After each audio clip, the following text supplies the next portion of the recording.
한 해를 살았습니다. 우리는 지나간 시간들을 돌이켜보면서 하나님께 얼마나 감사드리고 있습니까? 하나님이 우리에게 베풀어 주신 은혜만큼 감사하고 있습니까? 그러지 아니하면 우리는 하나님께 많은 은혜를 받았지만 은혜를 받은 것보다 감사하지는 못하고 있습니까? 아니면 은혜를 받았지만 감사하다는 생각 없이 살아가고 있습니까? 우리의 지난 시간을 돌이켜보면 우리의 지난 시간 속에는 수많은 사건들이 있었습니다. 그런데 중요한 것들은 그 많은 사건들이 우리 속에 어떻게 기억되어지고 있는가 보다가도 그 사건 하나하나가 우리 안에서 어떻게 해석되어지고 있는가, 그것이 중요하다라고 하는 것입니다. 아무리 좋았던 일도, 아무리 나에게 안 좋다라고 생각되어졌던 일들도 해석을 어떻게 하느냐, 거기에 따라서 달라집니다. 리차드 파머라고 하는 분이 해석학이란 무엇인가 라고 하는 책을 썼습니다. 이 책을 보면 해석은 우리가 가진 지식이 아니라 우리가 세상에 존재하는 방식이다, 이렇게 설명합니다. 우리 모든 사람들이 이 세상을 살아가는데 해석과 떨어진 삶을 살아가는 것은 불가능하다라고 하는 이야기입니다. 이 리차드 파머라고 하는 사람은 인간은 단순히 세상을 관찰하는 존재가 아니라 이미 어떤 해석 속에 던져진 존재이다, 이렇게 말하고 있습니다. 100명의 사람이 있다면 100개의 해석이 있는 것이죠. 사람마다 어떤 사건을 만나고 어떤 문제를 경험하였을 때 다 자기가 그것을 해석해가는 방법이 다르고 자기가 다 그것을 통하여서 이것을 이렇게 이해하고 받아들이는 세계가 다르다라고 하는 것입니다. 사람마다 자기의 눈높이에서 그것을 바라보고 해석한다라고 하는 것이죠. 이 해석이라고 하는 것은 중요하다는 것입니다. 만약 해석을 미숙하게 하거나 현명하지 못하게 해석하는 사람이 있다면 그 사람에게 있어서 해석은 위험한 것이 될 수 있다라고 하는 것입니다. 해석을 미숙하게 하거나 현명하게 하지 못할 때 그 해석이 그 사람을 절망에 빠뜨리기도 하고 상처 가운데 결박당하기도 하고 세상과 등을 지게 만들기도 한다라고 하는 것이죠. 사람은 어떤 해석을 해갈 수 있느냐가 중요하다는 것입니다. 사람마다 어떤 이야기를 들을 때 자기의 경험과 지식대로 해석하는 사람이 있습니다. 어떤 사람들은 자기가 이해하는 방법대로 해석하는 사람도 있습니다. 이런 것이야, 이렇게 자기가 이해하는 방법대로 해석하는 것이죠. 또 어떤 사람들은 자기가 생각하는 것이 정답이라고 이렇게 해석해야 된다라고 주장하는 사람도 있습니다. 그럼 우리는 어떻게 해석하여야 되는가? 이 리차드 파머가 이야기하는 것을 보게 되면 우리는 하나님의 뜻을 이루어가는 해석을 하고 있는가? 이것을 살펴보아야 된다는 것입니다. 긍정적으로 해석하느냐, 부정적으로 해석하느냐, 그것을 거부하느냐, 받아들이느냐, 이런 것이 중요한 것 아니라 우리가 해석해가는 이 해석 속에 하나님의 뜻을 담아내고 있는가, 이것이 중요하다라고 하는 것이지요. 우리가 이 세상을 살아가면서 그 사람이 아무리 뛰어난 사람이라 할지라도 그 사람의 해석이 타락되게 된다면 결국 그 사람도 타락할 수밖에 없다는 것입니다. 그 사람의 해석이 고난과 넘어짐 속에서도 소망을 품는 해석을 하고 있다면 그 사람 지금은 어려운 역경 가운데 있지만 조금 시간이 지나게 되면 그가 해석해내는 것과 같이 비전의 사람으로 설 수 있다라고 하는 것입니다. 우리 안에 어떤 일을 만나고 어떤 일을 경험하게 되는데 그것을 어떤 높이에서 어떤 수준으로 해석해 갈 수 있는 힘을 가지고 있느냐, 그것이 결국 그 사람의 인생에 엄청난 영향을 미치게 된다라고 하는 것이죠. 성경을 보게 되면 가인과 아벨이라고 하는 사람이 있습니다. 이 가인과 아벨은 1년 동안 열심히 일하였습니다. 그리고 하나님 앞에 제사를 드렸습니다. 그런데 하나님은 이 두 사람이 똑같이 제사를 드렸는데 가인의 제사는 받지 않으시고 아벨의 제사만 받으셨습니다. 이런 상황 속에서 가인이라고 하는 사람, 이것을 어떻게 해석해 가기 시작하는가?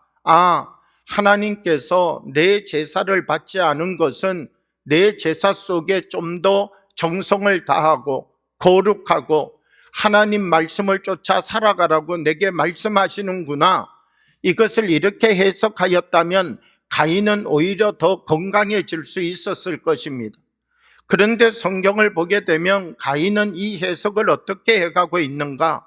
이 모든 게 다 아벨 때문이야. 아벨이 그렇게 잘난 척하고 아벨이 그렇게 하나님께 가가지고 자꾸 자기만 잘난 척 알랑방구를 끼니까 하나님께서 무뚝뚝한 나의 제사는 안 받으시고 저 아벨의 제사만 받으셨지, 저 아벨 모든 문제가 아벨로부터 시작되었어, 이렇게 해석하기 시작하니까 결국 가인이라고 하는 사람 속에 문제가 생기기 시작하는 것이죠. 하나님께서 가인의 마음을 아셨습니다. 그리고 가인에게 찾아가셔서 무엇이라고 말씀하시는가라고 하면, 가인아, 너는 죄를 다스릴지니라.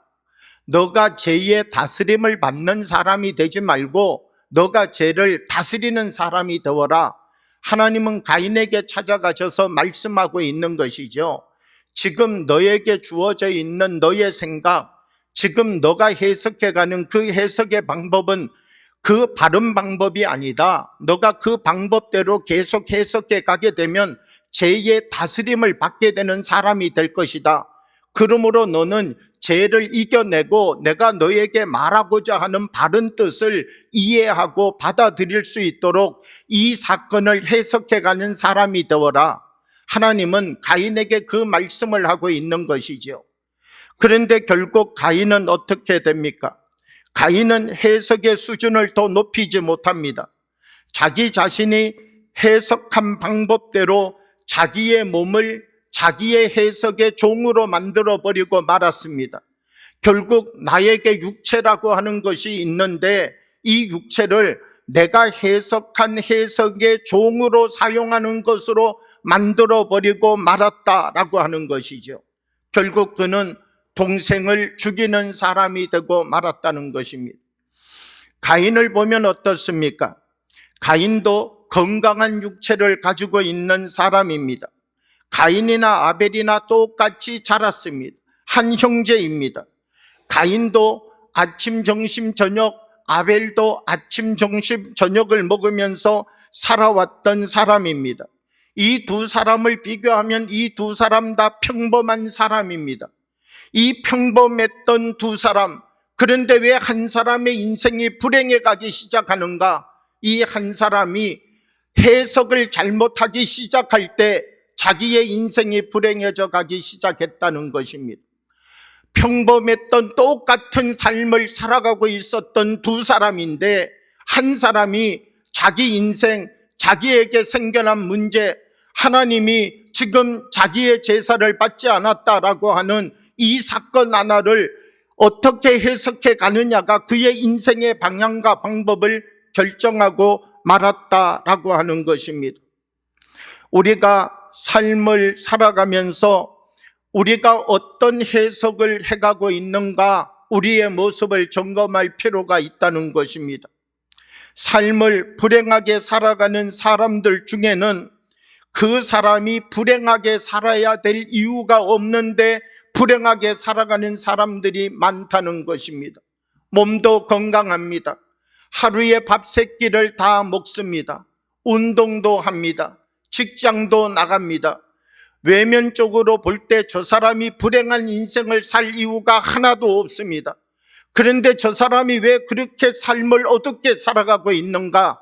그 사람을 들여다보면 해석을 잘못하고 있다는 것입니다. 하루 밥 세 끼 먹고 잠을 자고 옷을 입고 사람들과 만남을 가져가는데도 어떻게 나의 인생의 삶을 해석하고 살아가고 있느냐가 중요한 것이죠. 오늘 성경의 말씀을 보게 되면 오늘 이스라엘 백성들 블레셋과 전쟁을 치루었습니다. 그런데 기분이 좋은 날입니다. 왜냐하면 저 블레셋과 전투를 치루어서 전투에서 승리한 날이기 때문입니다. 이 승리를 거두고 난 다음 사무엘은 이스라엘 백성들을 모아놓고 말합니다. 무엇이라고 말하는가? 우리가 이 미스바와 센 사이에 하나님께서 여기까지 우리를 도우셔서 이기셨습니다. 그 믿음의 고백으로 돌단을 쌓고 그 이름을 에베네셀이 짜고 부르자 하나님이 여기까지 우리를 도우셨다.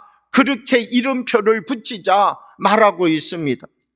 사무엘상 7장 12절의 말씀을 보면요, 사무엘이 돌을 취하여 미스바와 센 사이에 세워 이르되 여호와께서 여기까지 우리를 도우셨다 하고 그 이름을 에베네셀이라 하니라. 사무엘은 블레셋과의 승리를 거두고 난 다음 잔치를 벌이는 것으로 끝날 수 있습니다. 춤을 추고 자축하는 것으로 끝날 수 있습니다. 우리가 블레셋을 이겼다. 오늘은 마음껏 먹고 마음껏 취하자. 그리고 끝낼 수 있었다는 것입니다.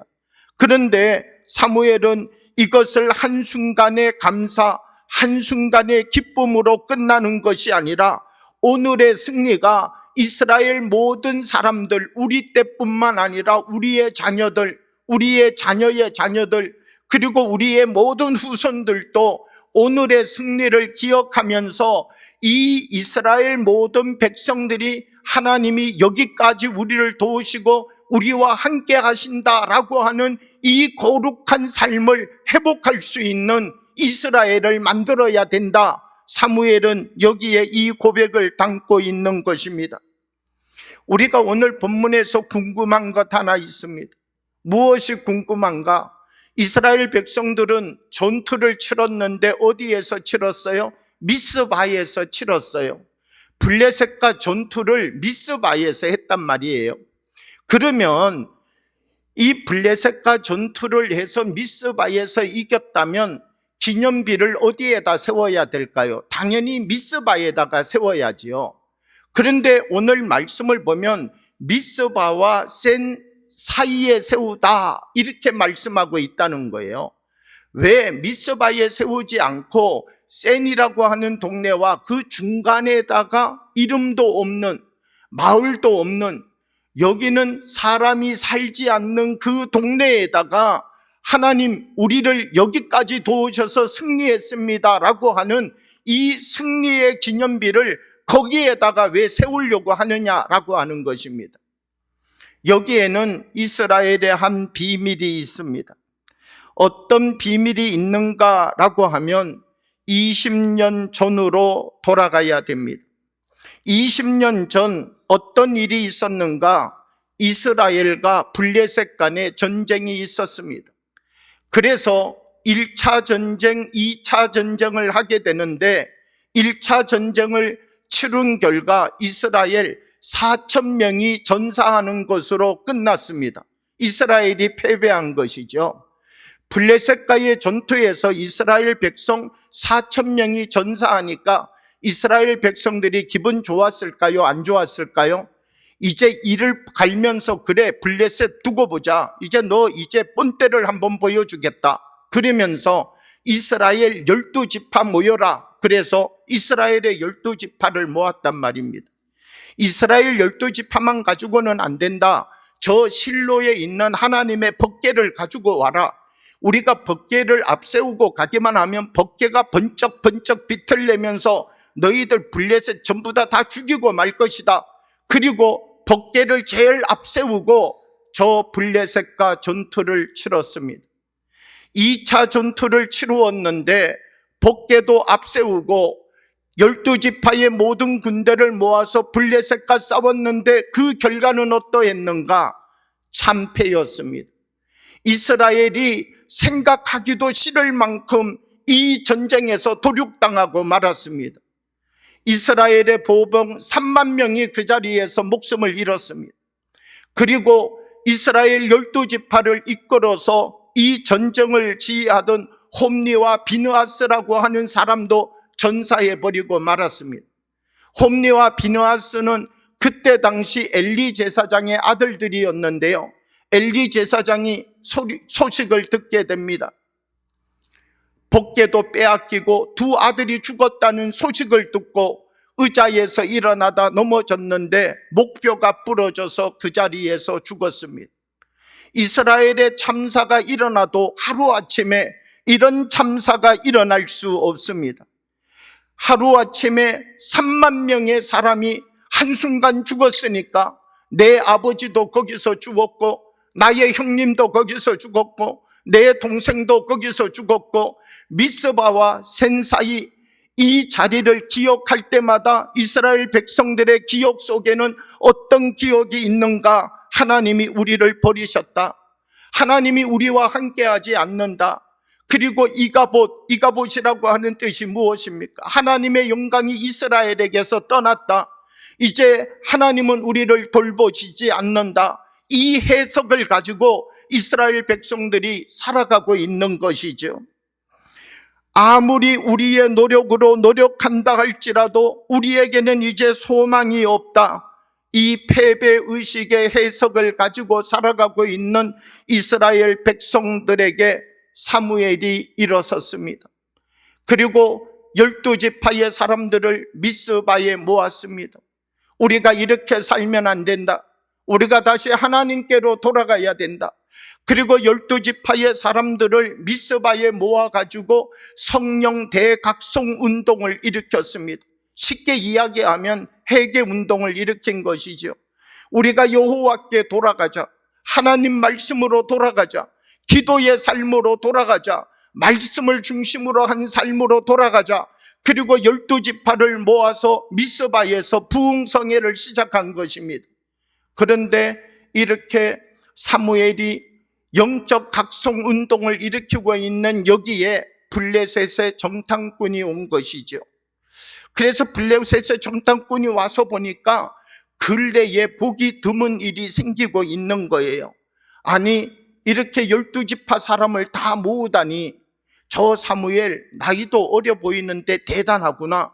그리고는 이 사람이 블레셋의 소식을 전하는 것입니다. 이스라엘을 이대로 두면 안 될 것 같습니다. 지금 이스라엘이 다시 옛날처럼 12지파가 하나로 모이고 있습니다.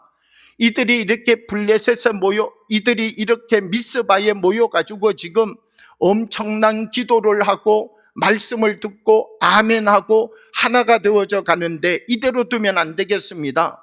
우리가 다시 한번 블레셋의 강력한 군대를 보내가지고 이렇게 모여있는 이스라엘을 한번 싹 토벌해 버려야 되겠습니다.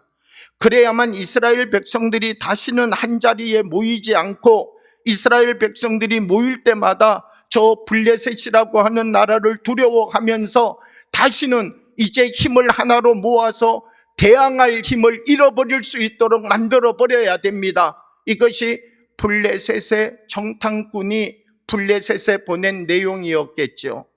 블레셋은 우리가 빨리 군대를 모으자. 저 이스라엘 사람들이 미스바에 모여가지고 있다 그러는데 무장한 상태가 아니라 그러더라. 기도하고 말씀 들으러 왔는데 무장하고 왔겠습니까? 이 틈에 공격하여서 무너뜨려야 된다. 힘이 자라도록 두면 안 된다. 그래가지고 블레셋이 이스라엘을 공격하게 되었다는 것입니다. 이 전투를 하나님께서 이끄시고 인도하셔서 승리를 허락해 주었다는 것입니다. 철저하게 준비해서 전쟁을 치른 것 아닙니다. 말씀을 듣고 회개운동을 일으키고 기도의 삶의 자리로 돌아가고 말씀의 삶의 자리로 돌아가는 그 거룩한 삶을 실천하자 이 운동을 일으키는 자리에 블레셋이 공격해온 것이죠. 하나님께서는 이 블레셋의 공격을 하나님의 은혜와 능력으로 이기게 하셨습니다. 그리고 난 다음 이스라엘에게 승리를 주신 것이죠. 이 승리를 얻은 다음 사무엘은 어떤 고백을 하고 있다고요? 하나님께서 여기까지 우리를 도우셨다. 이 승리가 우리의 힘으로 이룬 승리가 아니라는 것입니다. 이 승리가 우리가 전략을 잘 세우고 전술을 잘 세워서 이긴 전투가 아니라는 것입니다. 하나님께서 우리를 도우셔서 이 전투를 승리하게 하셨다. 그러므로 우리가 여기에 돌비를 세우고 미스바와 센 사이에 하나님이 우리와 함께 하심을 믿습니다. 하나님이 여기까지 우리를 도우시고 하나님이 우리의 인도자이심을 고백합니다라고 하는 이 기념비의 돌비를 여기다 세워서 이제는 이 돌비를 바라볼 때마다 패배의 생각을 버리고 이 돌비를 바라볼 때마다 하나님이 우리를 버리셨다라고 하는 그 해석을 버리고 이 돌비를 볼 때마다 하나님이 우리를 도우시고 우리와 함께 합니다라고 하는 하나님과의 새 해석을 가지고 살아가는 하나님의 민족이 되도록 세워가자. 그것을 사무엘이 여기에서 일으켜가고 있다라고 하는 것입니다. 기억과 해석을 바꾸는 자리가 되어야 된다는 것입니다.